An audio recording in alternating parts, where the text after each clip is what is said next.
emotions for you right now? I haven't really processed it yet. It's pretty surreal, but to be 24 and already in the UFC is pretty big. So I don't think it's set in, but I'm just waiting for it.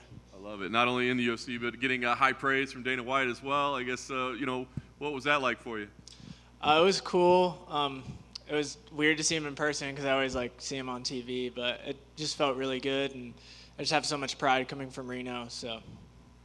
I know that you're somebody that's not used to going to a decision, right? You're used to getting finishes. So, I mean, how did you feel about the way things went tonight? I was pretty pissed that I didn't finish him. I felt like the nut kick kind of changed the pace a little bit. I still had 2 minutes, but that's my bad. Shouldn't have kicked him in the nuts. So. Is there any value in that, though, I guess? Maybe knowing that you're going to the UFC, hey, if I need to go 15, I can go 15? Yeah, I always have known that I can go that long. My cardio is always fine. But I really wanted him to finish him tonight. Yeah. Given your frustration with not getting the finish, were you concerned at all, is that not going to be enough? Or did you know, hey, I think I did enough to get a contract? Yeah, I thought I did enough, definitely.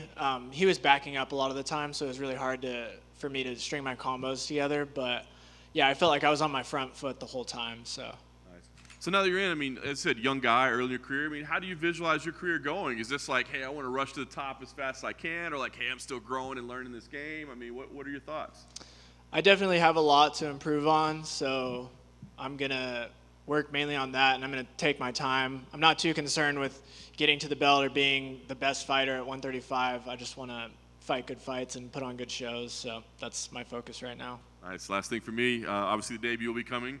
Is there an ideal scenario for it, where you'd like it to take place, when you'd like it to take place? What do you see for yourself?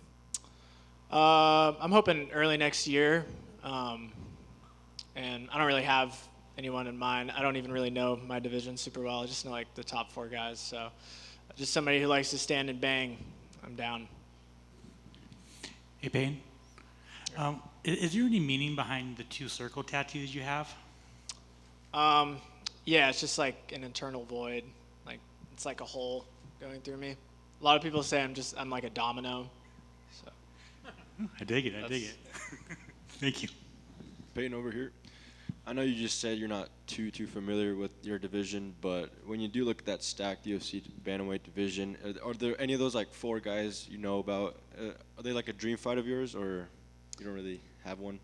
I say this every time, but I'd really like to fight Sean O'Malley because everybody compares me to him, and it drives me crazy. So.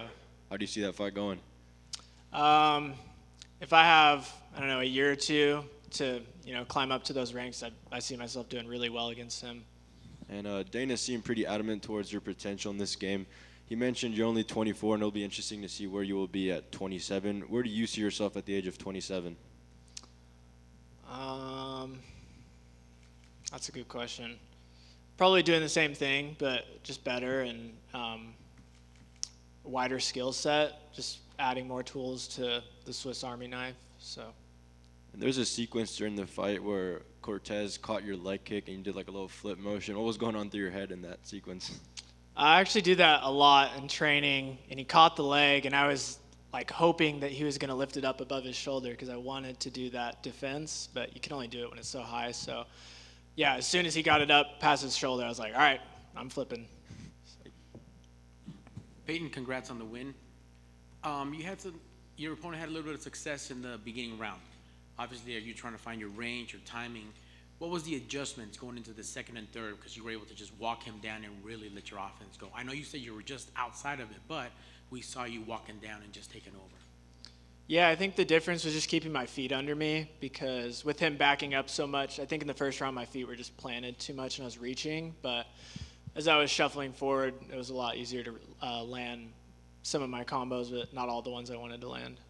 Because of the backing up so much, did that a little bit of frustration come out where you were trying to trash talk, or what was the whole, just let me get in his head, see if I could bait him into a little stand-up war? No, I was just trying to light a fire under his ass, and this was his last chance, and he knows it, so I wanted to get as much fight out of him as I could. So I didn't want him to back up, but yeah, that was part of it. Right on, man. Congrats on the win. Thank you. Yes, sir. I don't know if you've ever seen Bleach, but your tattoo also looks like the Iran car and Grim Jow. I don't know if you've ever followed that series and the meaning behind removing their heart and all their weakness, and they fight a different way. I don't know if that ever. Yeah, Grimjow and Ulquiorra are my favorite characters. So, yeah.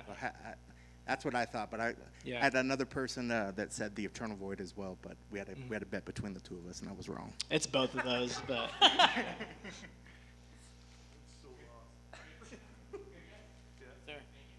thanks, guys.